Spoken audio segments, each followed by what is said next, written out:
1, fight tough.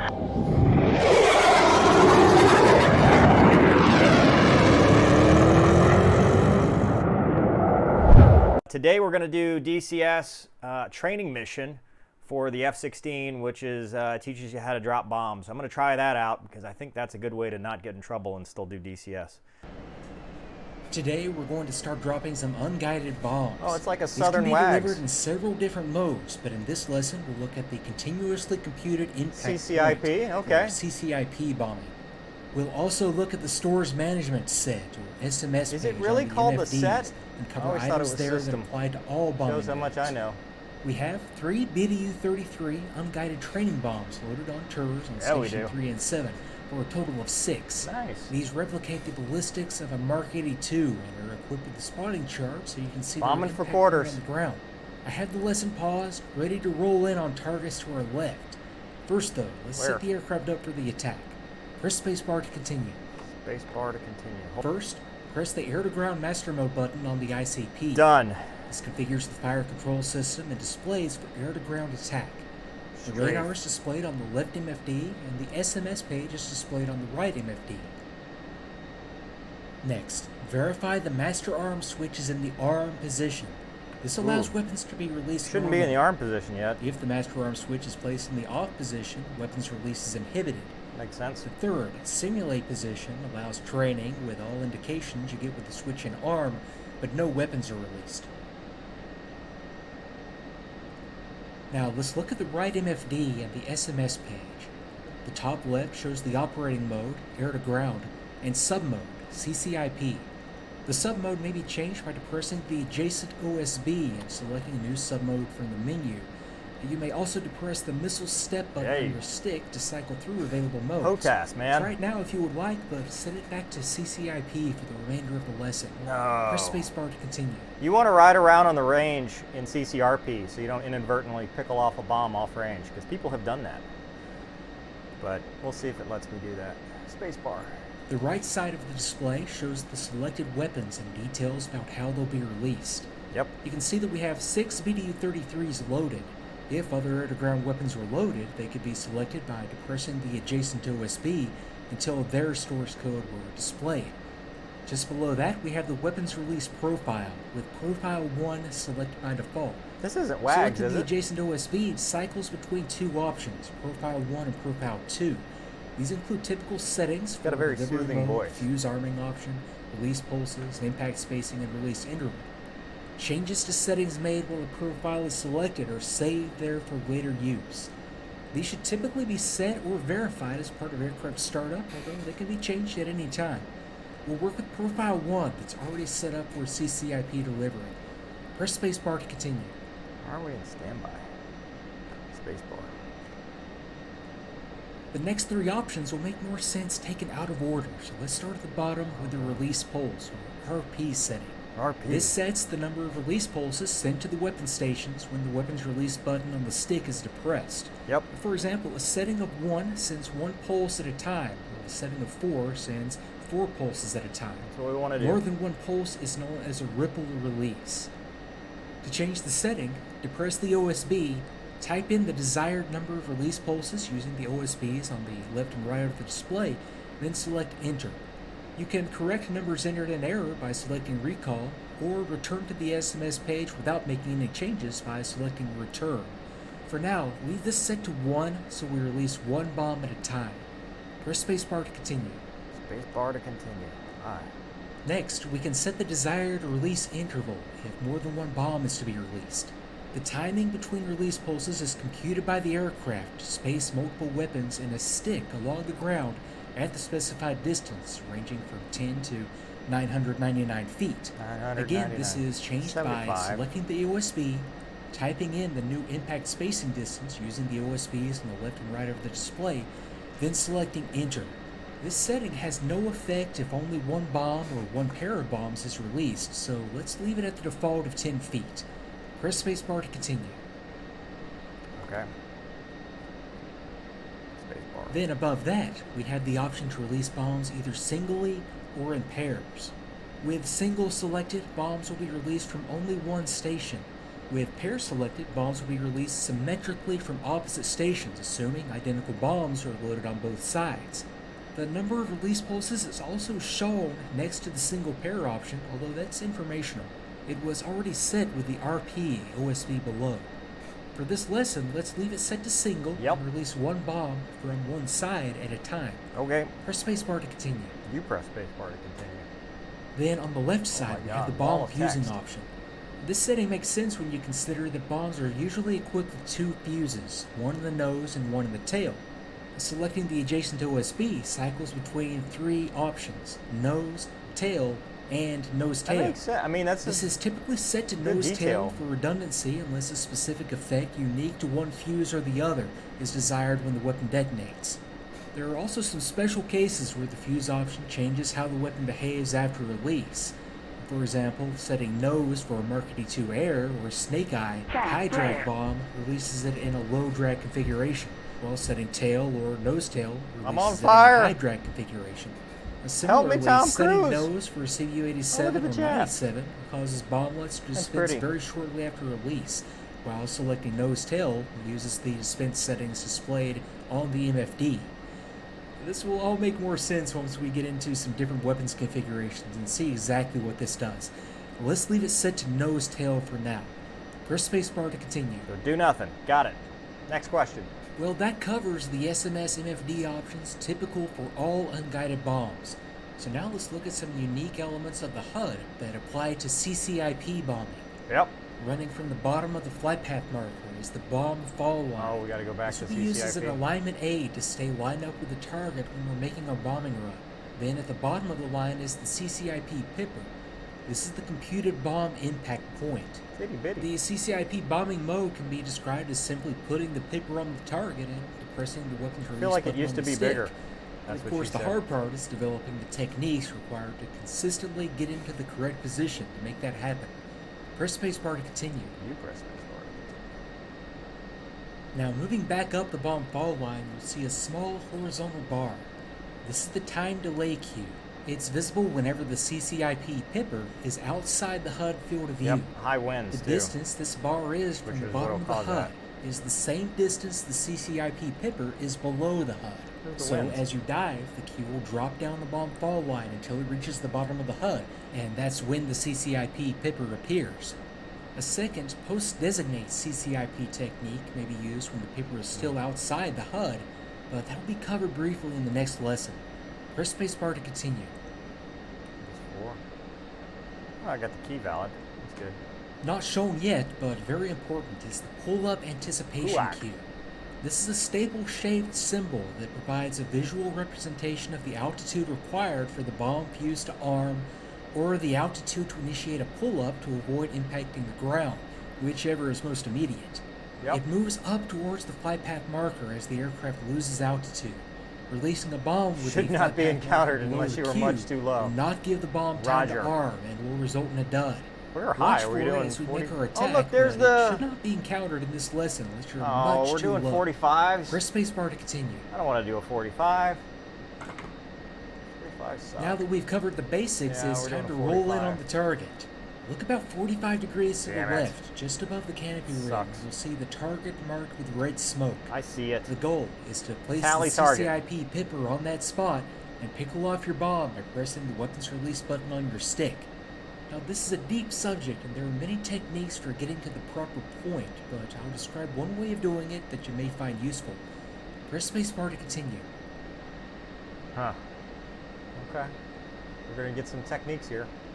Yeah, just above the canopy rail is a good thing, so we might be a little close for a 45. We'll see. I just marked a point 2,000 feet in front of the target with green smoke. We'll call that the aim-off distance. When the lesson is on pause, that's cool. Bank left and pull the flight path Wish they had that in the B course. Spot on the ground that far ahead of the target. The aim-off distance you choose sets the conditions at release. Good job. That's pretty nice. Right.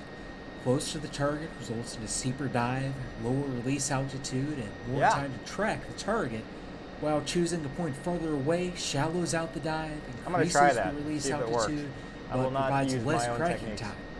I've chosen a relatively close point of 2,000 feet to give us plenty of time to track the target on the way down, but there's no hard and fast rule here.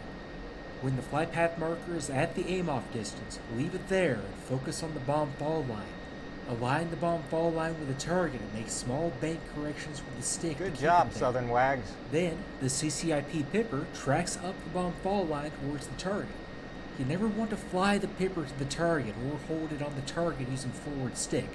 Wait for the Pipper to intersect the target naturally and release the bomb. After release, you'll fly a safe escape maneuver to avoid the bomb fragmentation. 5G is there 20 are many seconds, options, but you or to can't 20 go degrees. wrong with a 5G pull-up to a 30-degree climb. Yeah, 5G's in 2 seconds, up to 20, touch 30. Give it a shot. I'll talk you through it as we go. Oh, nice. We get a little bit of IP. Yeah, here we go. Don't suck. Or suck with confidence if you're going to suck. Okay, bank left and pull the flight path marker down to the aim-off distance. Okay. We're off axis. We're way slow, too. We're not talking about that. Now align the bomb fall line with the target. Use the smoothest control inputs you can manage. This is not a 40 wire.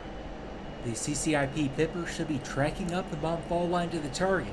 Pickle when it's over the target. There's 5. Oh, we're okay, over. weapon away. Pull up to a 30-degree climb to avoid the frag. Worry about looking for threats, not following the bomb. Oh no, we air score. Boom! I think I rolled off the wrong way too. Are we doing a left-hand pattern or a right-hand pattern? How we did. Look for the white smoke that marks the BDU-33's impact point. Don't worry if it's a little off. You have 5 more loaded and more targets to practice on. When you're done, press escape to end the lesson. Alright, well, are we doing a cast wheel or are we going to do... I'm going to do a cast wheel, which is right hand.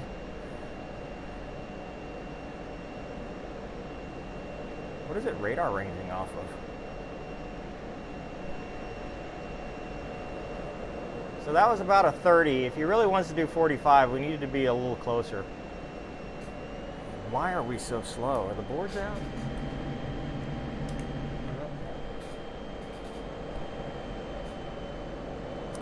Roll in right like a commie. Yeah, I'm pretty sure that's an over G. Let's get some smash.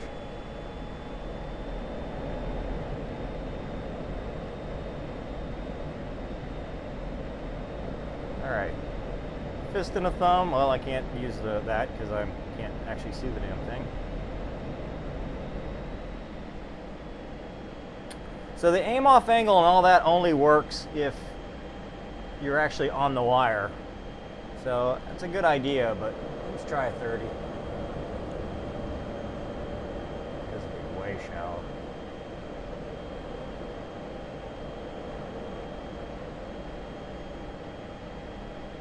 There we go, that's a 30.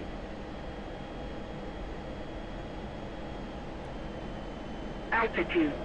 Altitude. Just can't help Altitude. myself.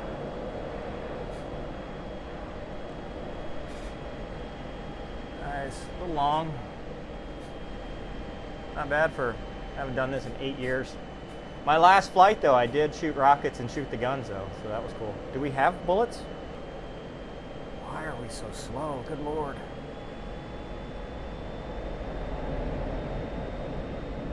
Kind of an angle in. One's in.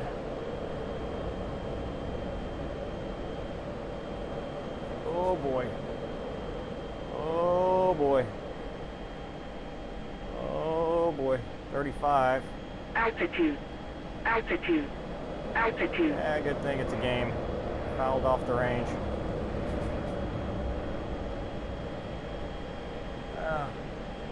30 at 9. I wonder what the scoring is here.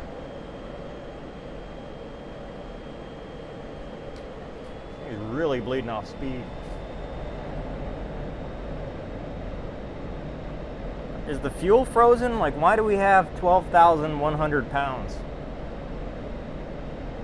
That's not helping our case.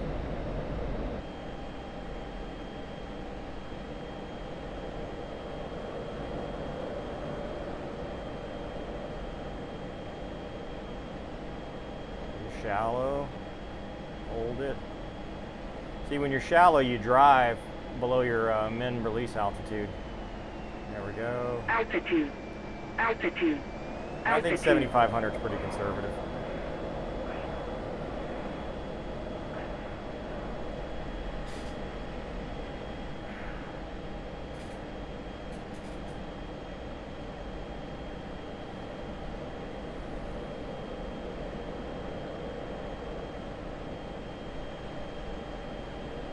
So typically, if you're doing bombing for quarters, BSA, basic surface attack, you do a left-hand pattern, but because I was messing with the targeting pod, close air support, because it's on the right chin mount, you do a right-hand wheel.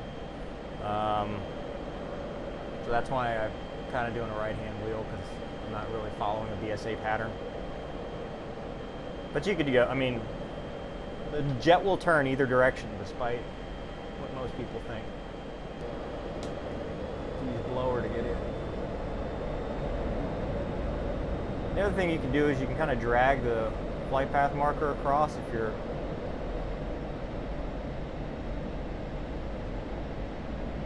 altitude. Altitude. Altitude.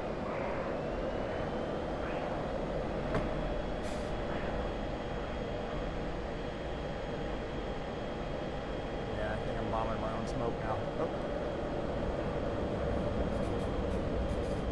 All right, let's strafe. If everything's working, it should be set up, right? Yeah, 500 rounds.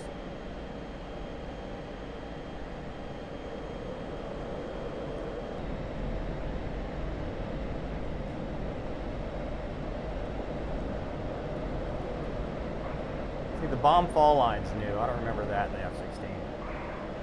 Ooh, shallow. Altitude. Shallow, shallow, Altitude. shallow. There we Altitude. go. Drive it in. Altitude. Drive it in. Pull up. Pull up. Pull up. A little fast, but not too bad.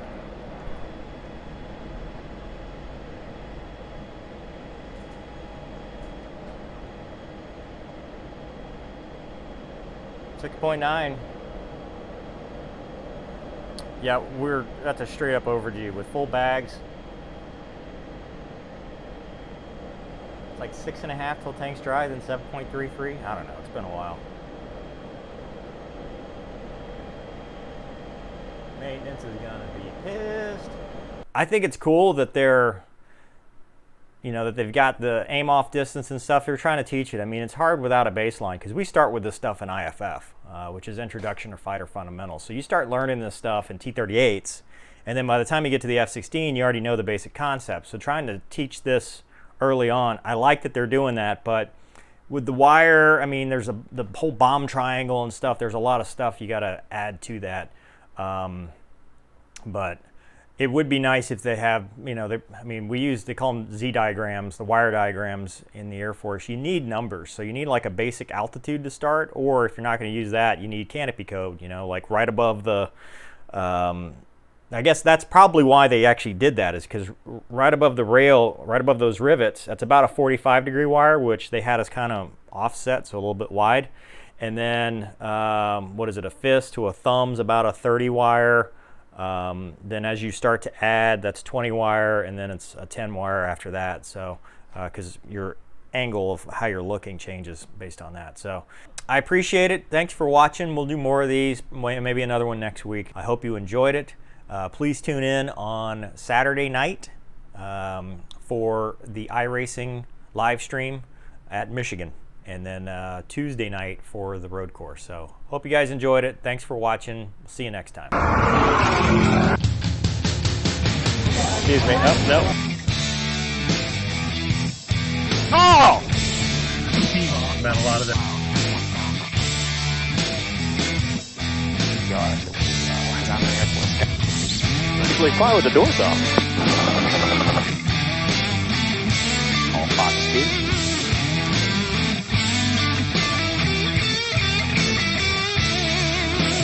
Don't be a douche. That's rule number 1. Make them tell you no.